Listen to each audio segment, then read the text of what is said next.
예, 우리 옆에 분들에게 할렐루야 한번 해보세요. 할렐루야. 예. 예.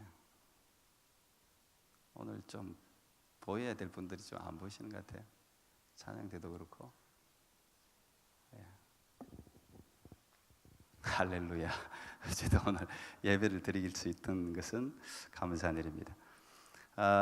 오늘 호흡이 있는 자마다 여호와를 찬양할지어다, 이제 이런 제목으로 여러분과 함께 말씀을 나누려고 합니다. 9월부터 또 원래 제가 개척 때부터 계속 강해 설교를 하다가 방학 때 이렇게 매주 여러분들의 또 궁금해하는 설교 제목을 받기도 하고, 또 매주 이슈나 또 하나님이 제게 주시는 감동을 따라서 지금 이번 7월 8월 말씀을 전한 것 같습니다. 9월부터 해서 다시 강해 설교를 하려고 했는데, 이번 2017년 12월까지 매주 주시는 그 감동을 따라, 원래 보통 교회들이 하는 대로인데 한번 그렇게 해보려고 합니다. 대신 금요 엘리야 기도회는 요한복음 강해를 1장부터 하려고 합니다. 다음 주부터. 그래서 금요일은 강해를 듣고 주일은 주제 설교를 하는 그런 형태로 여러분과 함께 말씀을 나누겠습니다. 여러분, 요즘에 여러분의 입술에 어떤 말들이 가장 많이 이렇게 옆 사람에게나 스스로에게 하는 것 같으세요? 사실 뭔가를 생각하면서 우리가 다 말을 하는 건 아닌데, 우리 입술에 노래가 있는지, 감사가 있는지, 신세 한탄이 있는지, 때로는 또 불평이나 원망이 있는지 문득 멈추어 서서 한 번쯤 돌아볼 필요는 있는 것 같아요.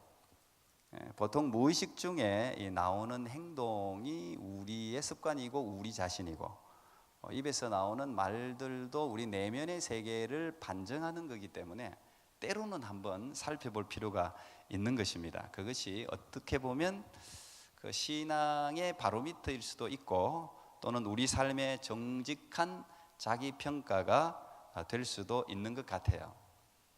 저희 집 가훈은 범사에 감사랍니다. 아주 심플합니다. 범사에 감사라. 근데 최근에 저를 가만히 제 자신을 돌아보니까 감사가 굉장히 많이 줄어든 것 같습니다. 그래서 아이들도 이제 좀 컸죠. 우리 아이들도 뭐 세월이 지나니까 엄마 아빠는 늙어가고 아이들은 커가고 그렇게 되는 것 같은데, 그 아이들이 좀 컸다는 것은 육체적인 성장만을 의미하는 게 아니겠죠. 정신적인 또 영적인 성장도 같이 있어야 정상적인 성장이겠지만, 어쨌든 생각하는 건 좀 커진 것 같아요. 그래서 가끔씩 저를 볼 때마다 걱정되는 얼굴로 아빠, 요즘 너무 피곤해 보이세요. 좀 쉬세요. 때로는 새벽 기도도 좀 쉬세요. 저는 새벽 기도가 하나도 힘들지 않거든요. 사실 새벽 기도를 쉬는 게 힘들어요. 휴가 때 새벽 기도를 안 하니까 더 마음이 무겁더라고요. 보니까 전혀 새벽 기도 설교도 힘들지 않고, 사실이 그렇습니다. 설교 준비를 전혀 스트레스를 안 받기 때문에. 근데 어쨌든 아이들이 제 얼굴을 보면서 너무 피곤이 찌들어 있는 듯한 그런 인상을 받는 것 같아요. 그래서 너희들이 말은 잘 들으면 괜찮은데 말은 안 듣고 이유에 어쨌든 간에 목사 얼굴이 그렇게 너무 피곤해 보이는 게 덕스럽지는 않다, 이제 그런 생각을 최근에 굉장히 많이 해요. 저도 모르게 그 시간이 지나면서 얼굴이 굳어지고 또 유머가 좀 적어지고 사라지고, 이 사람은 빈 구석도 좀 있고 빈 말도 있어야 되거든요. 좀 이렇게 유머스러운 이야기, 흘리는 말들도 좀 하고 그래야 이 사람이지 어떻게 늘 긴장하며 살 수 있습니까? 근데 이 목사로 시간을 오래 보내면서 저도 모르게 그렇게 된 것 같은 생각을 제가 최근에 했습니다. 그래서 이거는 덕이 안 된다. 보통 이제 40대가 넘어가면 자기 얼굴에 책임지라는 말이 있잖아요. 얼굴이 사실은 마음을 투영하는 거울인데, 그 얼굴을 보면 제가 예전에 한번 말씀드린 것 같은데 보통 이제 노회나 총회나 목사님들이 쭉 모이는데 이렇게 가보면 목사 얼굴이 있어요. 목사 얼굴이. 그 장로님들도 장로님 얼굴이 있는지 모르겠어요. 그 목사 얼굴이 이렇게 빛이 나고 거룩하고 아주 아름답고 뭐 이제 이러면 뭐 그런 분들도 물론 많으시죠. 그런데 제가 총회를 늘 갈 때마다 생각하는 건 저분 목사야 분명히. 아우 나도 저런 얼굴인가 이제 이렇게 자꾸 생각할 때가 있어요. 너무 뭔가 찌들어 있는 듯한 이제 그런 물론 모든 분들이 다 이렇게 근엄하고 좀 착하게 생기셨어요. 순수하게. 근데 좀 뭔가 하여튼 고민이 있고 찌들어 있는 듯한 이제 그런 인상을 제가 늘 받으면서 참 마음 아프게 생각하죠. 그러면서 제 얼굴을 제 스스로가 총회를 갔다 오면 항상 돌아봐요. 나는 안 그렇다고 생각했는데 우리 아이들이 그렇게 말을 하면 나도 그렇게 되어가나? 이건 정상은 아니다. 덕스럽지는 않다. 그래서 요즘 제가 의식적으로 이건 뭔가 제 스스로를 돌아볼 필요가 있다. 이제 이런 생각을 지금 문제 제기를 하고 있는 중입니다. 왜 이래요?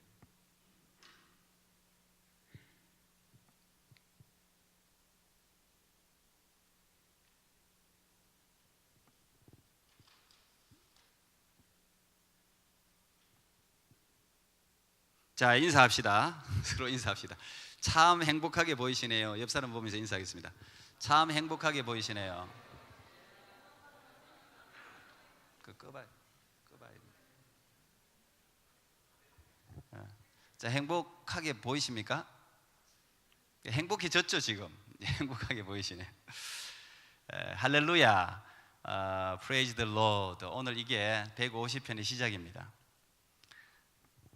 오늘 말씀의 본문은 할렐루야로 시작해서 할렐루야로 끝나는 시편입니다.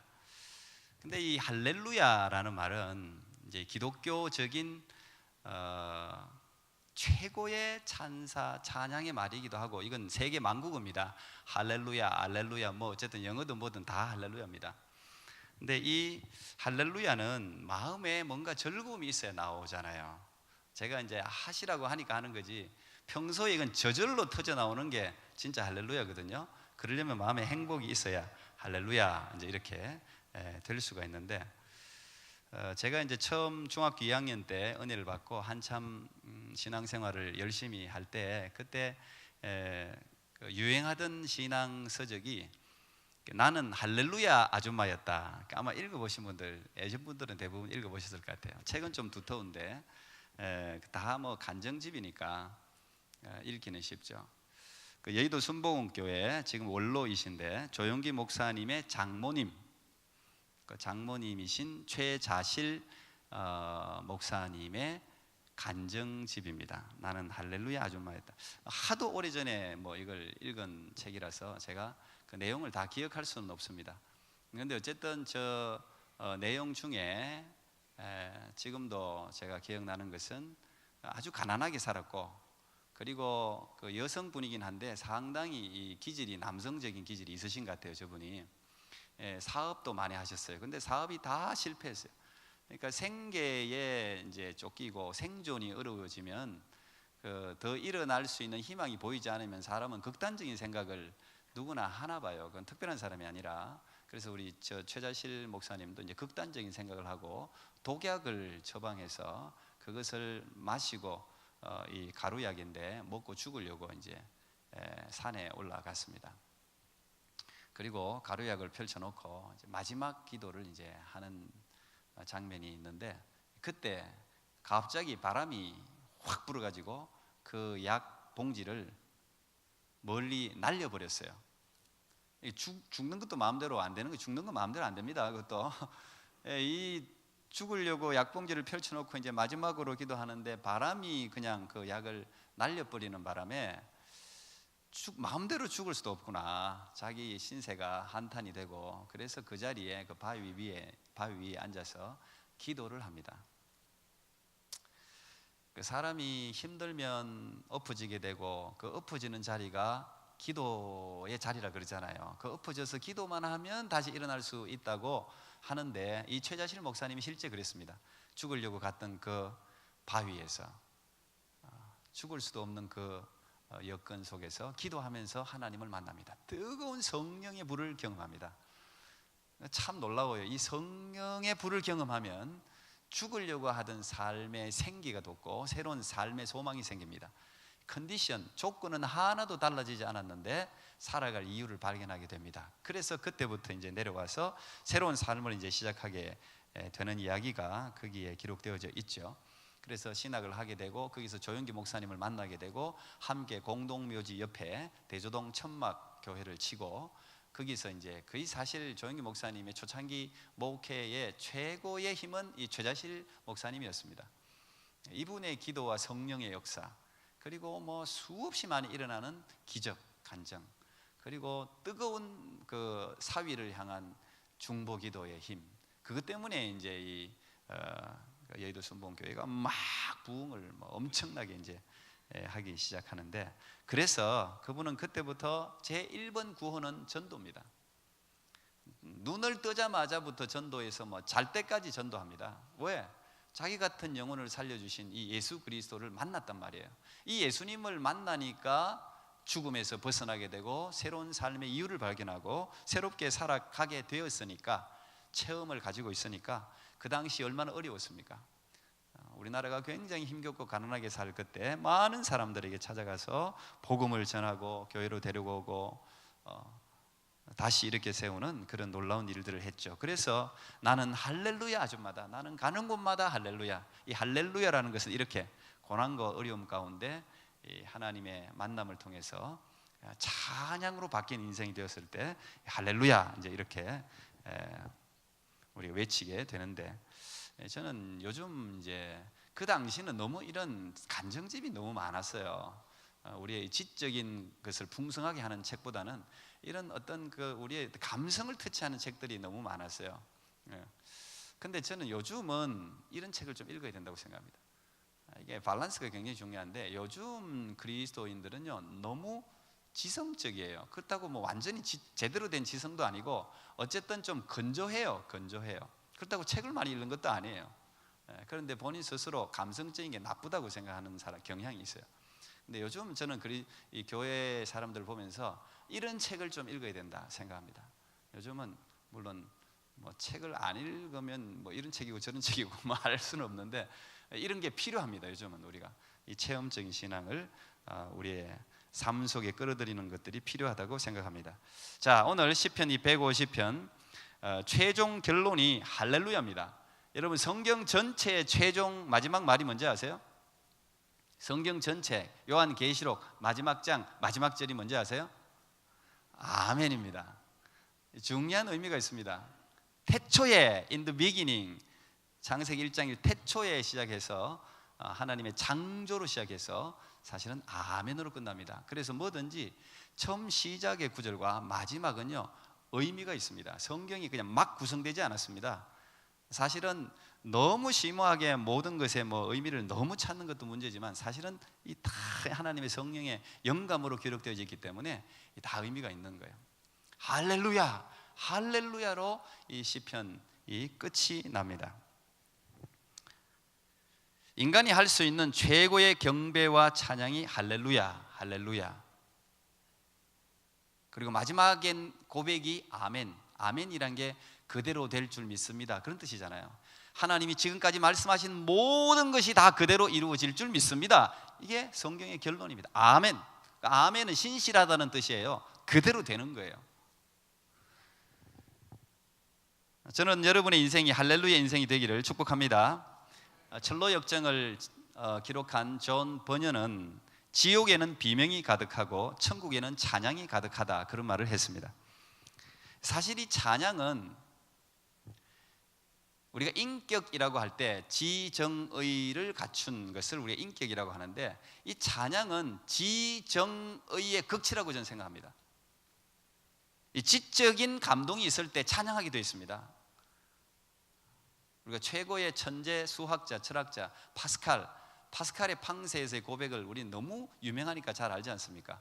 이 파스칼이 하나님을 만나고 난 이후에 뭐 하여튼 아브라함의 하나님, 이삭의 하나님, 야곱의 하나님 쭉 하면서 철학자의 하나님이 아니다 뭐 그런 하여튼 고백을 짧게 단문으로 탁탁탁탁 말하지 않았습니까? 환희 기쁨 뭐 이런 걸 반복했어요. 뭐 철학적인 아주 아름다운 수사 여구를, 미사 여구를 나열한 게 아니에요. 그냥 이 지성이 팍 깨지니까, 지성의 극치를 만나니까 찬양이 나오는 거예요. 이건 찬양, 환희, 기쁨, 이런 그 지성의 극치도 찬양입니다. 감성의 극치도 찬양이에요. 우리가 감정이 은혜를 받고 터치를 받으면 노래가 나오는 거예요. 노래가, 찬양이 나오는 거예요. 의지도 마찬가지, 의지의 극치도 찬양이에요. 찬양. 그래서 사람이 할 수 있는 최고의 하나님께 드릴 수 있는 게, 하나님이 기뻐하는 게 찬양이에요. 하나님은 찬양을 너무 기뻐하세요. 근데 세상 노래하고 찬양의 가장 큰 다른 점이 어디 있습니까? 세상의 노래는 사람을 어쨌든 즐겁게 하고 기쁘게 하는데 목적이 있습니다. 근데 찬양은 하나님만을 위한 노래예요. 하나님을 기쁘게 하는 노래예요. 그래서 찬양은 단순히 입으로만 하는 게 찬양이 아니죠. 입으로만 하는 게 찬양이라면 언어 장애자, 말을 못하는 사람은 찬양을 못하게 해요. 그렇지 않잖아요. 찬양은, 그럼 음치는 찬양 못하나요? 아니에요. 음치가 더 은혜로운 찬양을 할 수 있어요. 그게 찬양의 능력이. 세상 노래는 음치는 감동 못 줍니다. 절대 감동 줄 수가 없어요, 음치들은. 근데 하나님의 노래는 음치가 감동을 줄 수 있어요. 하나님이 받으세요. 왜? 이 찬양은 단순히 입으로 부르는 노래가 아니고 영혼으로 부르는 신앙 고백이기 때문에 그렇습니다. 그건 감사의 고백이고 사랑의 고백이고 곡조 있는 기도라고도 하죠. 하나님께 대한 우리의 사랑의 경배이기 때문에, 그래서 찬양을 하나님이 기뻐하세요. 그래서 시편 22편에 보면 찬양 중에 거하시는 주님, 우리가 하나님을 막 찬양할 때 하나님 오세요. 그래서 여러분 모든 부흥회다, 설교다, 예배다 다 찬양이 먼저 나오는 거예요. 찬양이 먼저 나와야 거기에 성령의 감동이 있고 하나님이 임재하세요. 찬양은 하나님을 부르는 거예요. 찬양을 사실은 우리가 열심히 불러야 돼요. 음치하고 아무 상관없다니까요. 마음으로, 진심으로, 영혼으로 막 뜨겁게 찬양하면 다른 사람이 은혜 받건 안 받건 내게는 성령이 임하세요. 하나님의 임재가 임하세요. 능력이 임하세요. 묶였던 것들이 풀려나요. 질병이 치유돼요. 놀라운 일이 일어나는 것이죠. 시편 69편 30절 31절 보니까 내가 노래로 하나님의 이름을 찬송하며 감사함으로 하나님을 위대하시다 하리니 이것이 소 곧 뿔과 굽이 있는 황소를 드림보다 여호와를 더욱 기쁘시게 함이 될 것이라. 소, 굽이 있는 거, 이거 하나님이 기뻐 받으시는 제물이잖아요. 그런데 하나님이 이것보다 더 기쁘게 받는 것은 우리의 노래라는 거예요. 찬양이라는 거예요. 그래서 찬양이 그만큼 중요한 거예요. 이런 찬송이 여러분의 삶에 가득할 때 분명히 기적이 나타날 줄 믿습니다. 근데 문제는 이런 찬송이 나오려면 마음이 행복해야 된다는 거예요. 이런 찬송을 하나님께 올리려면 뭔가 성령이 충만하든지 우리 마음이 준비되어져야 이 찬양을 할 수 있다는 거죠. 제가 그 전에 한번 확인해 볼 게 있는데 한번 여쭤볼게요. 하나님은 우리가 불행하기를 바랄까요? 행복하기를 바랄까요? 대답하는 자에게 복이 임할 줄 믿습니다. 복 받기를 바라실까요? 저주 받기를 바라실까요? 할렐루야. 역시 복에 강한 민족. 한민족과 중화민족. 아주 복. 리치몬드에는 그냥 리치에는 다 중국 사람이 많이 살아요. 얼마나 좋아하는지. 너무 당연한 질문이죠. 마치 엄마 아빠에게 자녀들이 복 받기를 바랍니까? 불행하기를 바랍니까? 어느 부모가 자녀들 불행하기를 바라겠어요? 두말할 것도 없다는 이야기죠. 하나님은 우리가 다 행복해지기를 원해요. 복 받기를 원합니다. 왜? 우리 아버지시니까. 자녀된 우리에게 원하시는 것은 재앙이 아니고 축복입니다. 우리 모두가 복을 누리기를 원하십니다. 그래서 성경 전체에서 가장 많은 분량을 차지하는 게 시편인 거 아시죠? 150편까지 있습니다. 제가 이제 성경 통독을 자주 인도하고 하니까 성경 통독할 때 항상 좀 시간이 부족해서 빼먹는 게 시편이에요. 시편은 여러분이 한번 1편부터 150편까지 가장 빠른 속도로 바바바바 읽어보세요. 뭐 한꺼번에 읽지도 못하시겠지만 가장 빠른 속도로 읽어도 4시간 걸립니다. 이 시편을 읽으면 빠르게 읽는 사람이 그만큼 분량이 깁니다. 근데 이 시편의 시작이 어떻게 시작하시는지 아시죠? 웬만큼 교회를 다녔으면 이건 다 아시는데 시편 1편 1절 뭡니까? 복 있는 사람. 우리 이건 안 잊어버려. 복을 원하니까 복 있는 사람은 이렇게 시작합니다. 복 있는 사람은 그 다음 뭐죠? 악인의 꾀를 쫓지 않고 죄인의 길에 서지 않고 오만한 자의 자리에 앉지 아니하고. 요건 성경 퀴즈대 암송 구절은 아닙니다. 복 있는 사람은 그렇게 시작해요.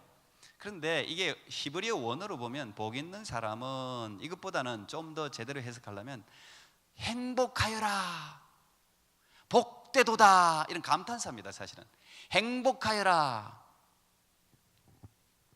악인의 길을 쫓지 않고 죄인의 길에 서지 않고 오만한 자의 자리에 앉지 않았기 때문에 복된 게 아니라, 복된 게 아니라 너무 행복하기 때문에 악인의 꾀를 쫓아갈 필요가 없어요. 죄인의 길이 전혀 부럽지 않아요. 오만한 자의 자리가 부럽지 않는 거예요. 그게 제대로 된 해석입니다. 행복하여라. 여러분, 우리가 너무 좋은 걸 갖고 있는데 그것보다 덜 좋은 것에 대해 마음이 가지 않잖아요. 내가 제일 좋은 거 내가 갖고 있는데 그 사람이 뭘 가진들 뭐가 그리 부럽겠어요. 지금 이 시편 1편이 1절이 그걸 노래하거든요. 너무 행복하여라. 내가 너무 행복하니까 악인의 속삭임에 귀를 기울일 필요가 없는 거예요. 그걸 거부가 가능한 거예요.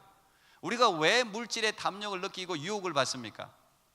내게 만족이 없단 말이에요. 그 물질이 있으면 내가 뭔가 행복할 것 같으니까, 부족하다고 생각하니까 명예에, 권력에, 모든 것에 쫓아가는 거 아니겠어요?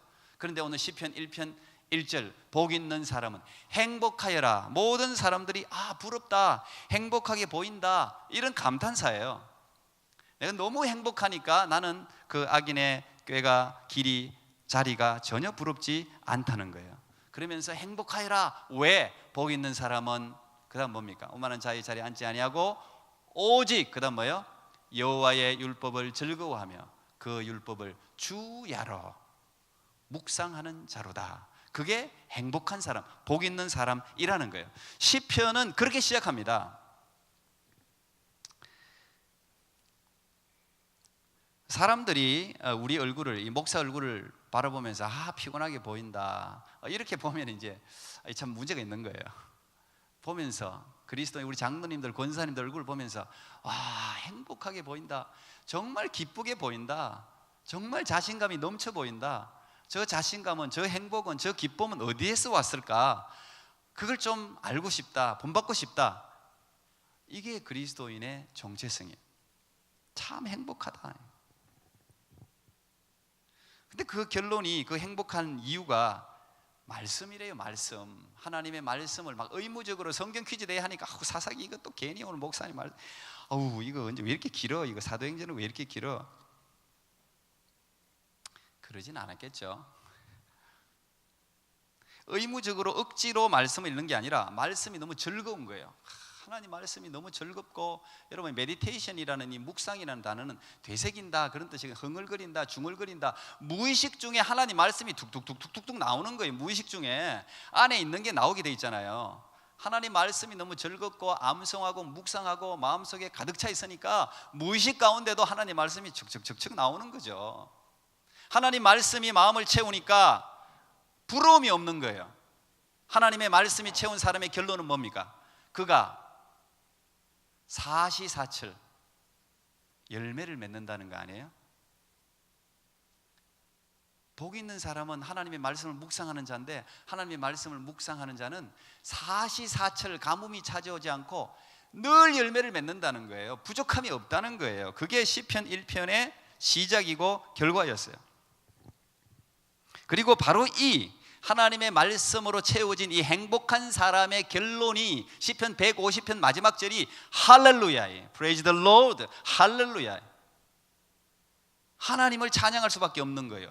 내 이 행복이 어디서 오는 건지 나도 모르겠단 말이에요. 삶이 여전히 힘들고 어려운데 왜 나는 그게 그렇게 힘들게 느껴지지 않는 거지? 기쁜 거예요. 어떤 사람은 뭐 한 달에 10,000불씩 월급을 받으면서도 덜 힘들다고 하는 사람이 있고, 어떤 사람은 김밥을 팔면서 말이죠, 얼마 못 버는데도 행복한 사람이 있잖아요. 그거 어디서 오는 걸까요? 어떤 목사님은 혼돈에서 질서를 찾아가는 과정을 노래하는 것이 시편이다, 이렇게 말씀을 하더라고요. 혼돈에서 질서를 찾아가는 거, 그게 하나님이 하시는 일이거든요. 창세기 1장도 땅이 혼돈하고 공허하며, 원래 그랬어요. 그게 질서를 놓는 게, 그게 하나님이 창조잖아요. 바라라는 그 창조라는 히브리어 단어는 사실은 무에서 유를 만드는 게 그게 원뜻입니다. 아무것도 없는 질량 이런 게 아무것도 없는데 거기서 뭔가를 만들어내는 거, 그게 바라, 그게 창조예요. 그래서 실제로 하나님 외에는 창조가 없죠. 누가 무에서 유를 만들 수 있어요? 없죠. 사실은 창조라는 게. 혼돈과 어둠을 벗어날 때 일어나는 감정이 찬양이라는 것이죠. 그래서 이 찬양은 내 삶이 너무 행복하고 너무 좋았고 성공적이고 모든 것이 일사천리로 다 잘 풀려서 찬양하는 게 아니에요. 오늘 이 시편의 모든 찬양이 다 마찬가지예요. 이 어둠과 혼돈 가운데서 그 어둠과 혼돈의 질서를 주시고, 그 어둠과 혼돈 가운데서도 마음의 평안을 주시기 때문에 안에서부터 터져나오는 찬양, 그 전부 시편 찬양입니다. 전부 시편 찬양. 바로 그것이 할렐루야예요. 그래서 우리도 할렐루야 할 수 있는 것이죠. 호흡이 있는 자마다 여호와를 찬양하라. 자, 이제 호흡을 한번 해보겠습니다. 심호흡. 자, 호흡 크게 한번 해보겠습니다. 자, 이제 졸음이 오는 사람들은 호흡을 하면 졸음이 달아납니다. 해보세요. 호흡을 크게 해보세요. 심. 이거 호흡을 하는 거 보면 건강하게 살지 얼마나 살지 아는데 예, 이 호흡만 잘해도 오래 산대요. 그래서 어떤 글에서 읽었는데, 아이 때는 이 깊은 호흡을 한대. 아이들은 다 복식 호흡, 깊은 호흡, 배로 호흡을 저절로 한대요. 근데 자라면서 청년이 되고 장년이 되면서 흉식 호흡, 가슴으로 호흡을 하는 거예요. 그리고 죽는 순간에는 목에서 호흡을 하다가 숨을 쉬다가 죽는데요. 그러니까 연세가 들어도 배로 저 안으로까지 호흡이라는 게 뭡니까? 이 산소를 끌어들이는 거 아닙니까? 이 코로 쉬는 게 좋죠. 입으로 쉬는 것보다는. 찌꺼기는 다 걸르고 산소가 안에 들어가고, 이 산소가 뇌로 들어가고, 이것이 우리 몸을 정결하게 하는 거잖아요. 피의 결국은 공급이 되고, 이 호흡은 굉장히 중요한 거예요. 그래서 복식 호흡, 뭐 단전 호흡 그런 것도 하는데, 이 호흡만 잘해도 굉장히 건강하대요. 호흡. 그 호흡은 결국은 생명이에요. 호흡이 멈추면 죽는 거예요. 사람의 죽는 것을 규정하는 많은 철학적인 정의가 있고 의학적인 정의가 있고 종교적인 정의가 있고, 정의가 다 다릅니다 사실. 근데 보통 우리가 과학적인 정의는 숨이 멈추는 상태를 죽었다, 심장이 안 뛰는 상태를 죽었다, 죽음이라고 규정합니다. 호흡을 안 하는 거예요. 근데 호흡이라는 이 샤마라는 이 히브리어 단어는 하나님으로부터 오는 생명을 뜻합니다. 하나님으로부터 오는 생명, 호흡. 이게 호흡이 있는 자마다 찬양해야 될 이유예요. 왜? 이 호흡은 내가 스스로 자발적으로 무슨 뭘 돌려가지고 자가 발전기를 돌려서 하는 게 아니거든요. 호흡은 호흡을 주신 자가 있는 거예요. 그분이 호흡을 붙들고 있는 한 우리는 숨을 쉬는 거예요. 그래서 호흡이 있는 자는 찬양해야 돼. 왜? 호흡을 주신 분이 계시기 때문에. 창세기 2장 7절 보면, 이 공동 번역으로 제가 한번 읽어드리겠는데요. 창세기 2장 7절에 보니까 야훼 하나님께서 진흙으로 사람을 빚어 만드시고 코에 입김을 불어넣으시니 사람이 되어 숨을 쉬었다. 호흡이 저 때부터 시작된 거예요. 흙으로 코에 하나님의 숨결을 불어넣고, 그때부터 우리가 숨을 쉬는 거예요. 그러니까 이 숨은 하나님으로 온 생명이에요. 그래서 이 호흡을 할 때마다 우리는 호흡을 주신 하나님을 찬양해야 하는 것이죠. 이 생명은 주님께 달려 있는 거예요. 우리가 마지막 숨을 몰아쉴 때 하나님을 찬양할 수 있다면 얼마나 행복한 인생이겠어요? 사실 뭐 찬양, 감사, 예배, 이게 다 비슷한 뜻입니다. 단어가 다 비슷한 뜻이에요. 이 시편 150편은 특별히 다 명령형입니다. 명령형. 해 주십시오가 아니라 하라는 거예요. 찬양하라. 이 찬양하라가 10번이나 반복해서 나옵니다. 찬양할지어다, 찬양하라, 찬양할지어다. 주고받고 하는 거예요. 찬양할지어다, 하라는 거예요. 무조건 찬양하라는 거예요. 왜? 호흡이 있는 자는 찬양하라. 명령이에요. 명령. 왜? 이 호흡을 주신 분이 하나님이시니까. 그리고는 제가 구구절절히 설명하지는 않겠습니다. 찬양의 자세, 찬양의 방법 뭐 이런 게 이 6절에 다 나오는데 거기 악기들이 동원되죠. 지금 이 시편이 기록될 당시 성전 예배에서 사용되던 모든 악기를 총망라해서 다 적고 있어요. 뭐 나팔, 수금, 비파, 손북, 현악기, 피리, 뭐 요즘 치면 우렁찬 자바라 뭐 이런 거 전부 다 동원해서 하나님을 찬양하라는 거예요. 우리도 뭐 여러 가지 악기를 가지고 이제 찬양을 하죠. 사실은 이 악기가 뭐 원래 하나님을 위해서 만들어진 건 아닙니다. 그런데 이 악기를 가지고 하나님을 찬양할 때 하나님이 기뻐한다는 거예요.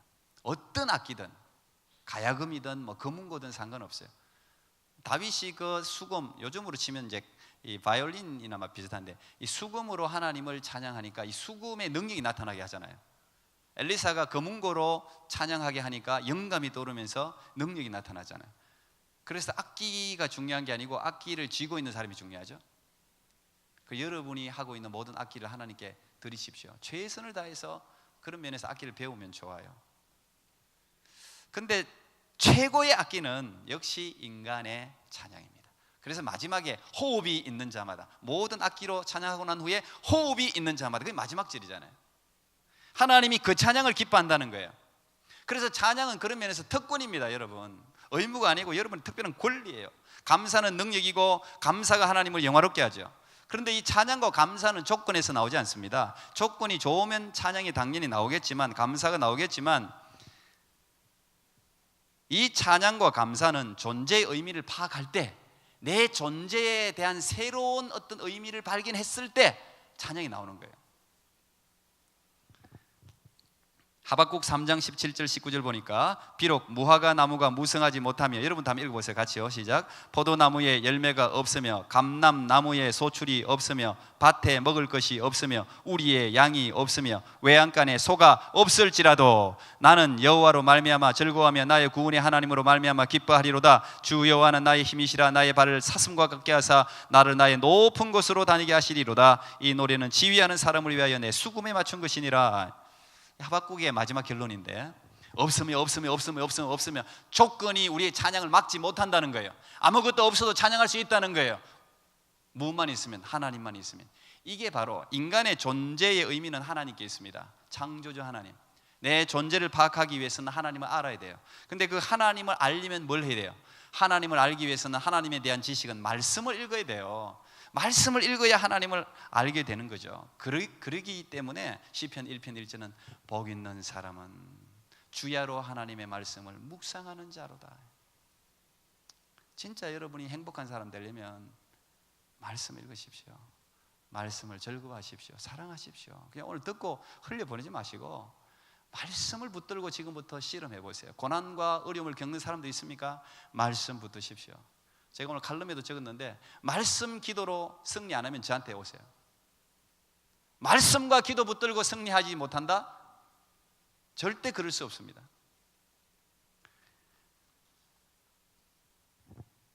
사도행전 16장에도 바울과 실라가 옥에 갇혀서 깊은 옥중에서 찬양하잖아요. 찬양. 쓰리고 아픈데 찬양하잖아요. 역사가 나타나잖아요. 초자연적인 역사.